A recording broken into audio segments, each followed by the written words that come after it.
शुक्लांबरधरं विष्णुं शशिवर्णं चतुर्भुजं प्रसन्नवदनं ध्यायेत् सर्वविघ्नोपशान्तये। व्यासं वसिष्ठनप्तारं शक्तै पौत्रमकल्मषं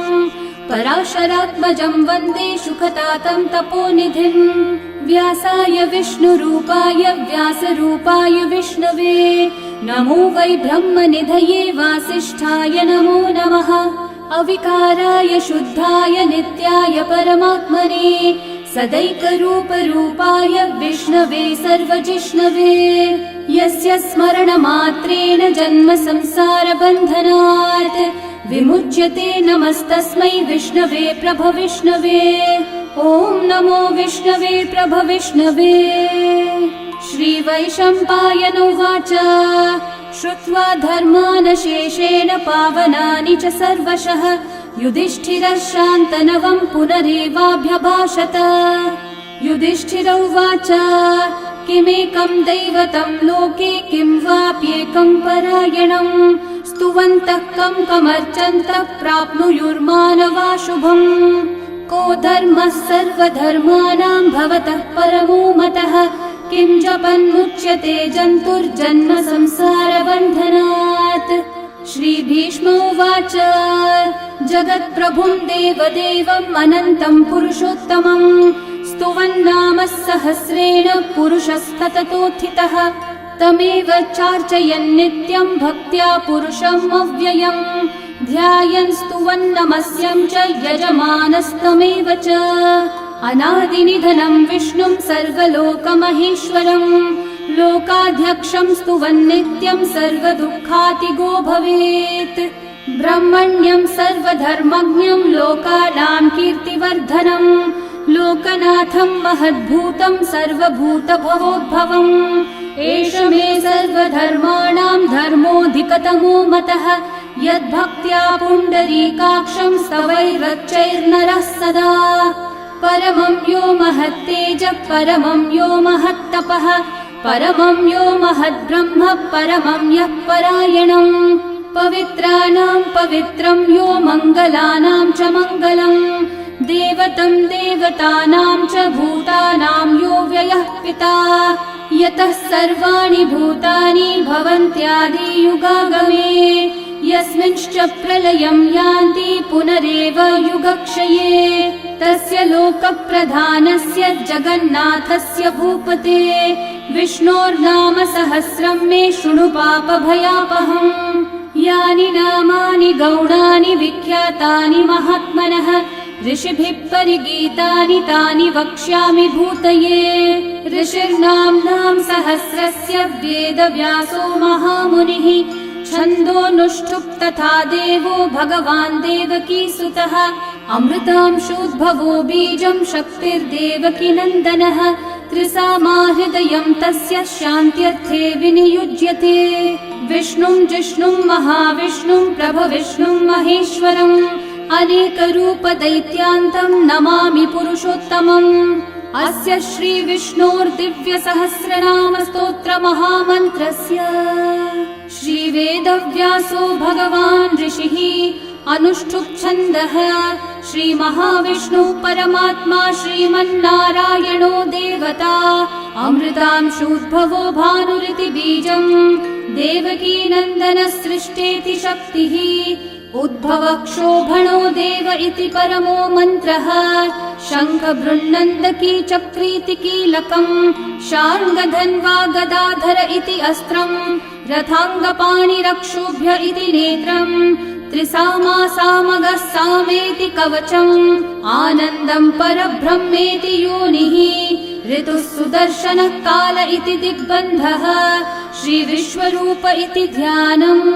श्रीमहाविष्णुः प्रीत्यर्थे सहस्रनाम जपे विनियोगः।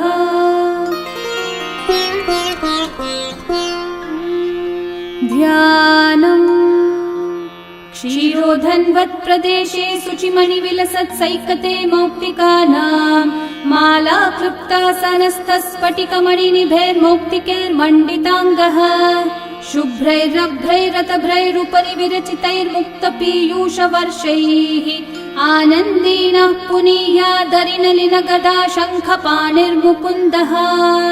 बुःपादौ यस्य नाभिर्वियदसुरनिलश्चन्द्रसूर्यौ च नेत्रे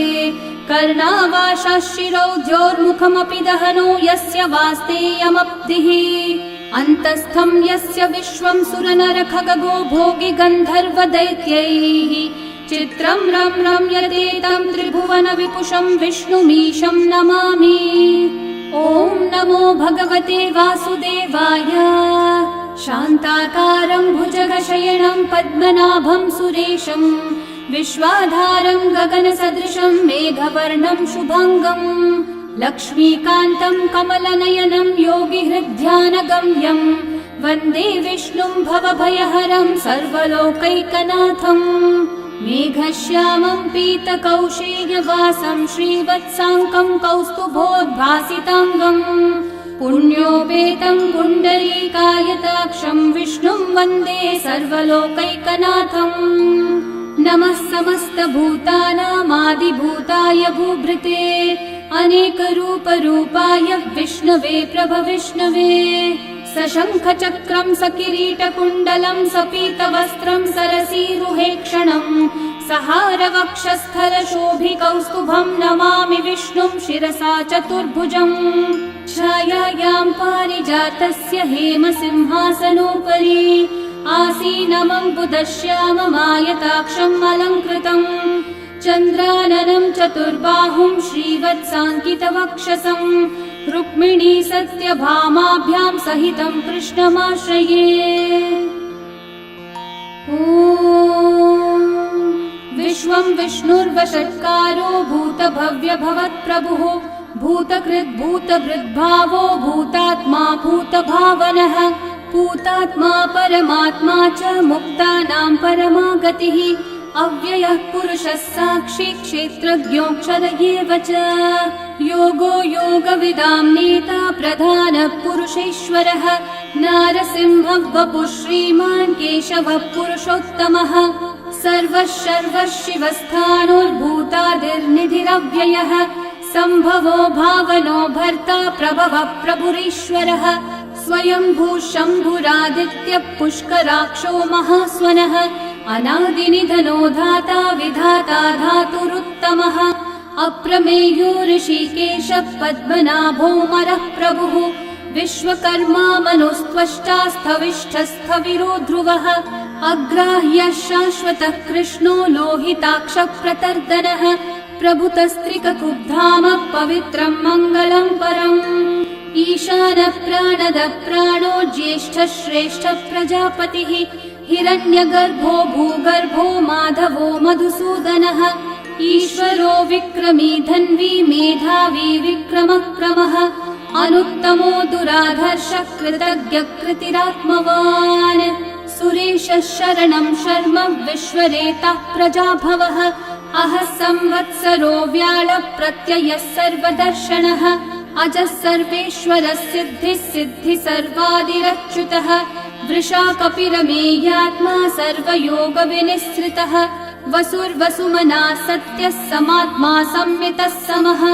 अमोघः पुण्डरीकाक्षो वृषकर्मा वृषाकृतिः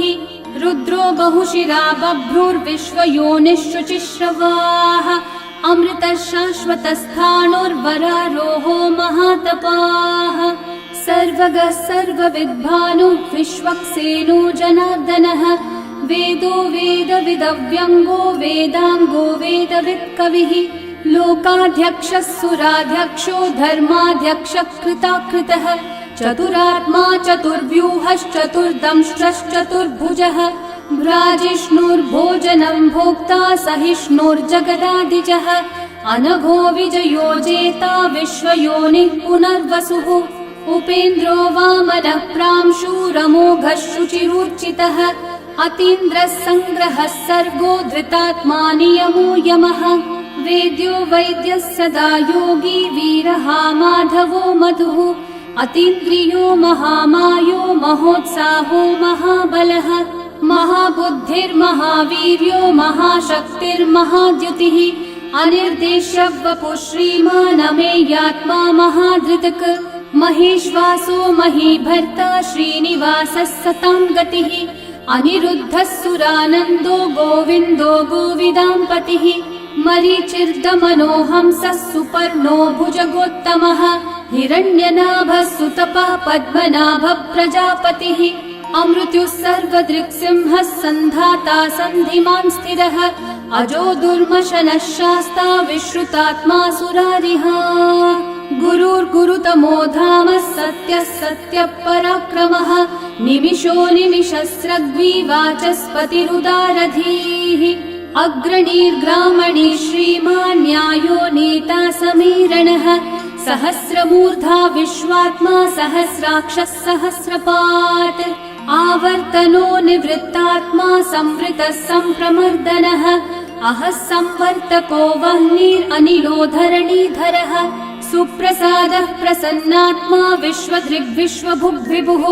सत्कर्ता सत्कृतः साधुर्जन्मुर्नारायणो नरः असंख्येयो प्रमेयात्मा विशिष्टः शिष्टकृच्छुचिः सिद्धार्थः सिद्धसङ्कल्पः सिद्धिदः सिद्धिसाधनः वृषाही वृषभो विष्णुर्वृषपर्वा वृषोदरः वर्धनो वर्धमानश्च विविक्तः श्रुतिसागरः सुभुजो दुर्धरो वाग्मी महेन्द्रो वसुदो वसुः नैकरूपो बृहद्रूपः शिपिविष्टप्रकाशनः ओजस्तेजोद्युतिधरः प्रकाशात्मा प्रतापनः ऋद्धस्पष्टाक्षरो मन्त्रश्चन्द्रांशूर्भास्करद्युतिः अमृतांशूद्भवो भानुर्शशबिन्दुः सुरेश्वरः औषधं जगतः सेतुः सत्यधर्मः पराक्रमः भूतभव्यभवन्नाथः पवनः पावनो नलः कामः कामकृत्कान्तः कामः कामप्रदः प्रभुः युगादिकृद्युगावर्तो नैकमायो महाशनः अदृश्यो व्यक्तरूपश्च सहस्रजिदनन्तजित् इष्टो विशिष्टशिष्टेष्ठः शिखण्डी नहुषो वृषः क्रोधः क्रोधकृत्कर्ता विश्वबाहुर्महीधरः अच्युतः प्रथितः प्राणः प्राणदो वासवानुजः अपान्निधिरधिष्ठानम् अप्रमत्तः प्रतिष्ठितः स्कन्दः स्कन्दद्धरो धुर्यो वरदो वायुवाहनः वासुदेवो बृहद्भानुरादिदेवः पुरन्दरः अशोकस्थारणस्थारः शूरः शौरिर्जनेश्वरः अनुकूलः शतावर्तः पद्मी पद्मनिभीक्षणः पद्मनाभोरविन्दाक्षः पद्मगर्भः शरीरभृत् महर्धिरिद्धो वृद्धात्मा महाक्षो गरुडध्वजः अतुलः शरभो भीमः समयज्ञो हविर्हरिः सर्वलक्षणलक्षण्यो लक्ष्मीवान् समितिञ्जयः विक्षरो रोहितो मार्गो हेतुर्दामोदरः सहः महीधरो महाभागो वेगवानमिताशनः उद्भवक्षोभणो देवः श्रीगर्भः परमेश्वरः करणं कारणं कर्ता विकर्ता गहनो गुहः व्यवसायो व्यवस्थानः संस्थानस्थानदो ध्रुवः परर्धि परमस्पष्टः तुष्टः पुष्टः शुभेक्षणः रामो विरामो विरतो मार्गो नेयो नयो नयः वीरशक्तिमतां श्रेष्ठा धर्मो धर्मविदुत्तमः वैकुण्ठः पुरुषः प्राणः प्राणदः प्रणवपृथुः हिरण्यगर्भः शत्रुघ्नो व्याप्तो वायुरधोक्षजः ऋतुः सुदर्शनः कालः परमेष्ठी परिग्रहः उग्रः संवत्सरो दक्षो विश्रामो विश्वदक्षिणः विस्तारस्थावरस्थाणु प्रमाणं बीजमव्ययम् अर्थोऽनर्थो महाकोशो महाभोगो महाधनः अनिर्विण्णस्थविष्ठो भूर्धर्मयूपो महामखः नक्षत्रनेमिर्नक्षत्री क्षामः समीहनः यज्ञयुज्यो महेज्यश्च क्रतुः सत्रं सताङ्गतिः सर्वदर्शी विमुक्तात्मा सर्वज्ञो ज्ञानमुत्तमम् सुव्रतः सुमुखः सूक्ष्मः सुघोषः सुखदः सुहृत् मनोहरो जितक्रोधो वीरबाहुर्विदारणः स्वापनः स्ववशो व्यापी नैकात्मा नैककर्मकृत् वत्सरो वत्सलो वत्सी रत्नगर्भो धनीश्वरः धर्मगुग्धर्मकृद्धर्मी सदसक्षरमक्षरम् अविज्ञाता सहस्रांशूर्विधाता कृतलक्षणः गभस्तिनेमि सत्त्वस्थः सिंहो भूतमहेश्वरः आदिदेवो महादेवो देवेशो देवभृद्गुरुः उत्तरो गोपतिर्गोप्ता ज्ञानगम्यः पुरातनः शरीरभूतभृद्भोक्ता कपीन्द्रो भूरि दक्षिणः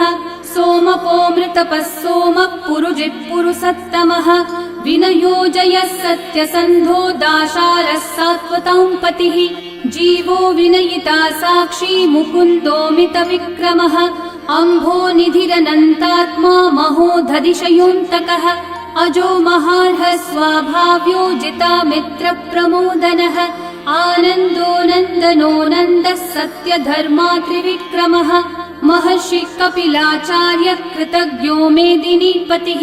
त्रिपदस्त्रिदशाध्यक्षो महाशृङ्गकृतान्तकृत् महावराहो गोविन्दः सुषेणः कनकाङ्गदे गुह्यो गभीरो गहनो गुप्तश्चक्रगदाधरः वेधास्वाङ्गोजितः कृष्णो दृढसङ्कर्षणोच्युतः वरुणो वारुणो वृक्षः पुष्कराक्षो महामनाः भगवान् भगहानन्दी वनमाली हलायुधः आदित्यो ज्योतिरादित्यः सहिष्णुर्गतिसत्तमः सुधन्वा खण्डपरशुर्दारुणो द्रविणप्रदः दिवस्पृक् सर्वदृग्व्यासो वाचस्पतिरयो निजः त्रिसामासामगः सामन्निर्वाणं भेषजम्भिषक् सन्न्यासकृच्छमः शान्तो निष्ठा शान्तिपरायणम् शुभाङ्गः शान्तिदः सृष्टा कुमुदः कुवलेशयः गोहितो गोपतिर्गोप्ता वृषभाक्षो वृषप्रियः अनिवर्ती निवृत्तात्मा संक्षेप्ताक्षेमकृच्छिवः श्रीवत्सवक्षा श्रीवास श्रीपति श्रीमतांवरः श्रीधर श्रीश श्रीनिवास श्रीनिधि श्रीविभावनः श्रीधर श्रीकर श्रेय श्रीमान् लोकत्रयाश्रयः स्वक्षस्वङ्गः शतानन्दो नन्दिर्ज्योतिर्गणेश्वरः विजितात्मा विधेयात्मा सत्कीर्तिश्चिन्न संशयः उदीर्णः सर्वतश्चक्षुरनीशः शाश्वतस्थिरः भूषयो भूषणो भूतिर्विशोकः शोकनाशनः अर्चिष्मान् अर्चितः कुम्भो विशुद्धात्मा विशोधनः अनिरुद्धो प्रतिरथः प्रद्युम्नोमितविक्रमः कालनेमी निहावीरः शौरी शूरजनेश्वरः त्रिलोकात्मा त्रिलोकेशः केशवः केशिहा हरिः कामदेवः कामपालः कामी कान्तः कृतागमः अनिर्देश्य वपुर्विष्णु वीरोऽनन्तो धनञ्जयः ब्रह्मण्यो ब्रह्मकृद् ब्रह्मा ब्रह्म ब्रह्म विवर्धनः ब्रह्मविद् ब्राह्मणो ब्रह्मी ब्रह्मज्ञो ब्राह्मणप्रियः महाकर्मो महाकर्मा महातेजा महोरगः महाक्रतुर्महायज्वा महायज्ञो महाहविः स्तव्यस्तव प्रियस्तोत्रम् स्तुतिस्तोतारणप्रियः पूर्णः पूरयिता पुण्यः पुण्यकीर्तिरणामयः मनोजवस्तीर्थकरो वसुरेता वसुप्रदः वसुप्रदो वासुदेवो वसुर्वसुमनाहविः सद्गति सत्कृति सत्ता सद्भूति सत्परायणः शूरसेनो यदुश्रेष्ठः सन्निवासः सुयामुनः भूता वासो वासुदेवः सर्वासु निलयो नलः दर्पः दर्पदो दृप्तो दुर्धरोऽथा पराजितः विश्वमूर्तिर्महामूर्तिर्दीप्तमूर्तिरमूर्तिमान् अनेकमूर्तिरव्यक्तः शतमूर्तिशताननः एकोनैकः स वः किं यतत्पदमनुत्तमम् लोकबन्धुर्लोकनाथो माधवो भक्तवत्सलः सुवर्णवर्णो हेमाङ्गो वराङ्गश्चन्दनाङ्गदे वीरः विषमः शून्यो घृताशीरशलश्चलः अमानी मानदो मान्यो लोकस्वामी त्रिलोकधृक् सुमेधामेधजो धन्यः सत्यमेधाधराधरः तेजो वृषो द्युतिधरः सर्वशस्त्रभृताम्बरः प्रग्रहो निग्रहो व्यग्रो नैकः शृङ्गो गदाग्रजः चतुर्मूर्तिश्चतुर्बाहुश्चतुर्व्यूहश्चतुर्गतिः चतुरात्मा चतुर्भावश्चतुर्वेदविदेकपात् समावर्तो निर्वृत्तात्मा दुर्जयो दुरतिक्रमः दुर्लभो दुर्गमो दुर्गो दुरावासो दुरारिहा शुभाङ्गो लोकसारङ्गः सुतन्तुस्तन्तुवर्धनः इन्द्रकर्मा महाकर्मा कृतकर्मा कृतागमः उद्भवः सुन्दर सुन्दो रत्ननाभः सुलोचनः अर्को वाजः सनः शृङ्गी जयन्तः सर्वविजयी सुवर्णबिन्दु रक्षोभ्यः सर्ववागीश्वरेश्वरः महाहृदो महागर्तो महाभूतो महानिधिः कुमुदः कुन्दरः कुन्दः पर्जन्यः पावनो निलः अमृताशोऽमृतवपुः सर्वज्ञः सर्वतोमुखः सुलभः सुव्रतः सिद्धः शत्रुजिच्छत्रुतापनः न्यग्रोधोदंवरोऽश्वत्थः चाणूरान्ध्रनिषूदनः सहस्रार्ची सप्तजिह्वा सप्तैधा सप्तवाहनः अमूर्तिरनघोचिन्त्यो भयकृद्भयनाशनः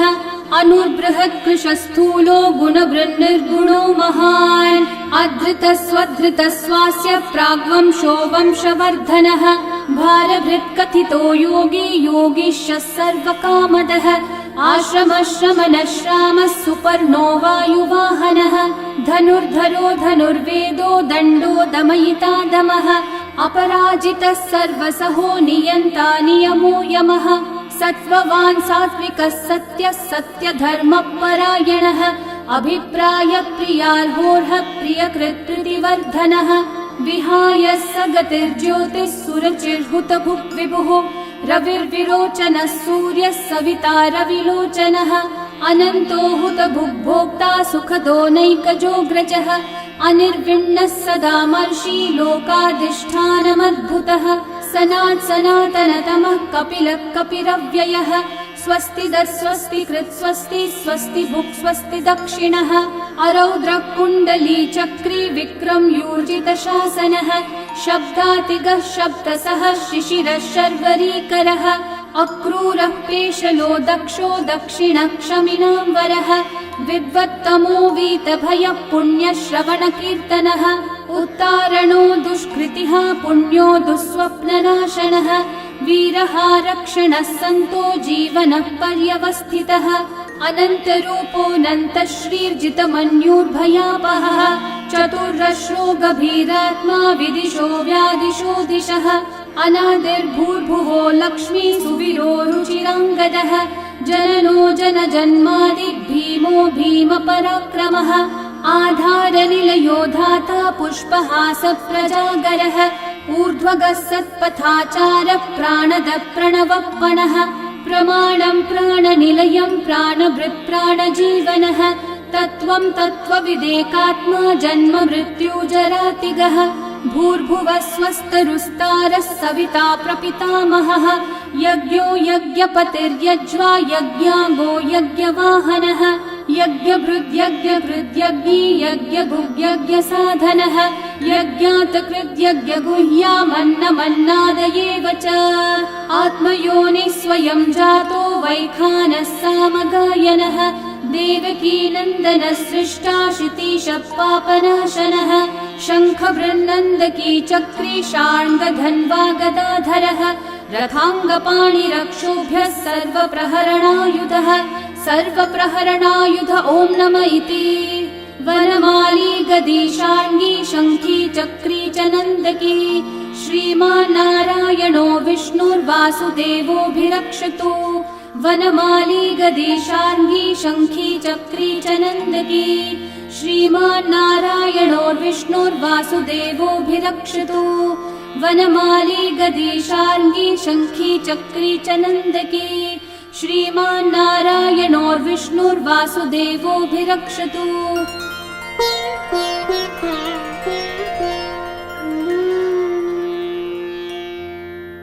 इतीदं कीर्तनीयस्य केशवस्य महात्मनः नाम्नां सहस्रं दिव्यानामशेषेण प्रकीर्तितम्। य इदं शृणुयान् नित्यं यश्चापि परिकीर्तयेत् नाशुभं प्राप्नुयात् किञ्चित् सोमुत्रेह च मानवः। वेदान्तगो ब्राह्मणः स्यात् क्षत्रियो विजयी भवेत् वैश्यो धनसमृद्धः स्यात् शूद्रः सुखमवाप्नुयात् धर्मार्थी प्राप्नुयात् धर्मम् अर्थार्थी चार्थमाप्नुयात् कामानवाप्नुयात् कामी प्रजार्थी चाप्नुयात् प्रजाम्। भक्तिमान् यः सदोत्थाय शुचिस्तद्गतमानसः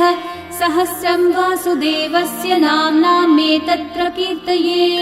यशः प्राप्नोति विपुलं याति प्राधान्यमेव च अचलां श्रियमाप्नोति श्रेय प्राप्नोत्यनुत्तमम्। न भयं क्वचिदाप्नोति वीर्यं तेजश्च विन्दति भवत्यरोगो द्युतिमान् बलरूपगुणान्वितः रोगार्तो मुच्यते रोगात् बद्धो मुच्येत बन्धनात् भयान् मुच्येत भीतस्थो मुच्येतापन्न आपदः दुर्गान्यतितरत्याशु पुरुषः पुरुषोत्तमम् स्तुवन्नाम सहस्रेण नित्यं भक्ति समन्वितः वासुदेवाश्रयो मर्त्यो वासुदेवपरायणः सर्वपाप विशुद्धात्मा याति ब्रह्म सनातनम्। न वासुदेव भक्तानामशुभं विद्यते क्वचित् जन्म मृत्यु जरा व्याधि भयं नैवोपजायते। इमं स्तवमधीयानः श्रद्धा भक्ति समन्वितः युज्येतात्मसुखः शान्ति श्रीधृति स्मृति कीर्तिभिः। न क्रोधो न च मात्सर्यं न लोभो नाशुभा मतिः भवन्ति कृतपुण्यानां भक्तानां पुरुषोत्तमे। द्यौस चन्द्रार्कनक्षत्राखं दिशो भूर्महो दधिः वासुदेवस्य वीर्येण विदतानि महात्मनः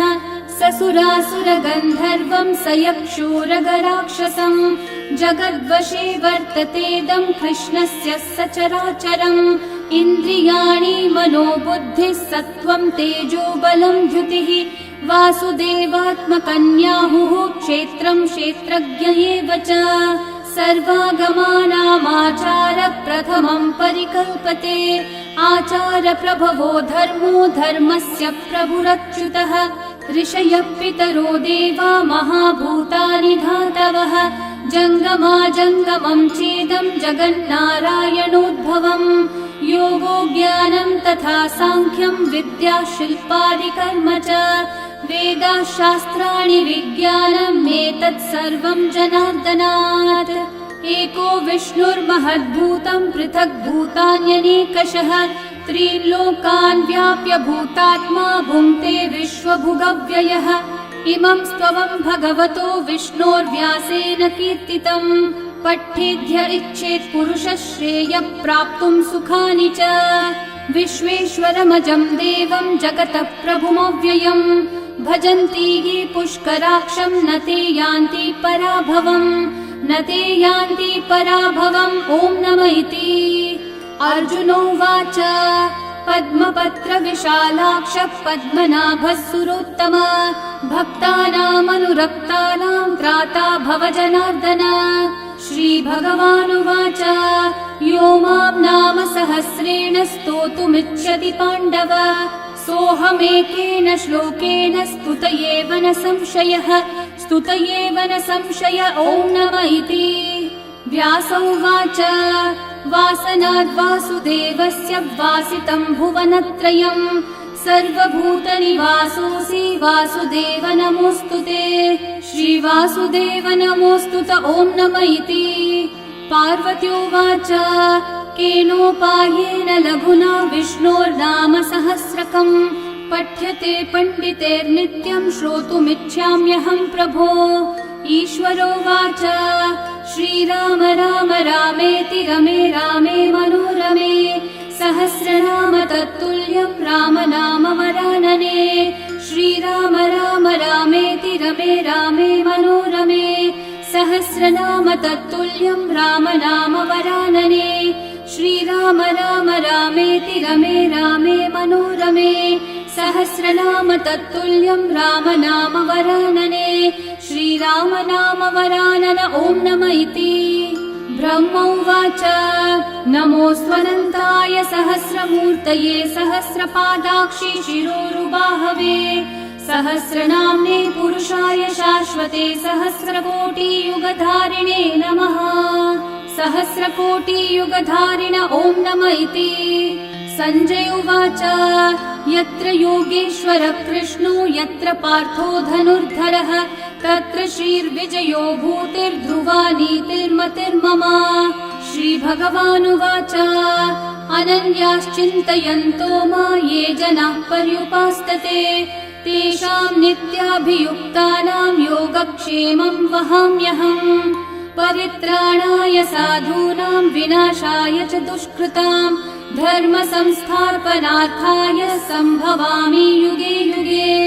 आर्ता विषण्णा शिथिलाश्च भीता घोरेषु च व्याधिषु वर्तमानाः संकीर्त्य नारायण शब्दमात्रं विमुक्तदुःखा सुखिनो भवन्तु कायेन वाचा मनसैन्द्रियैर्वा बुद्ध्यात्मना वा प्रकृते स्वभावात् करोमि यद्यत् सकलं परस्मै नारायणायेति समर्पयामि। श्री विष्णु सहस्रनाम स्तोत्रं सम्पूर्णम्।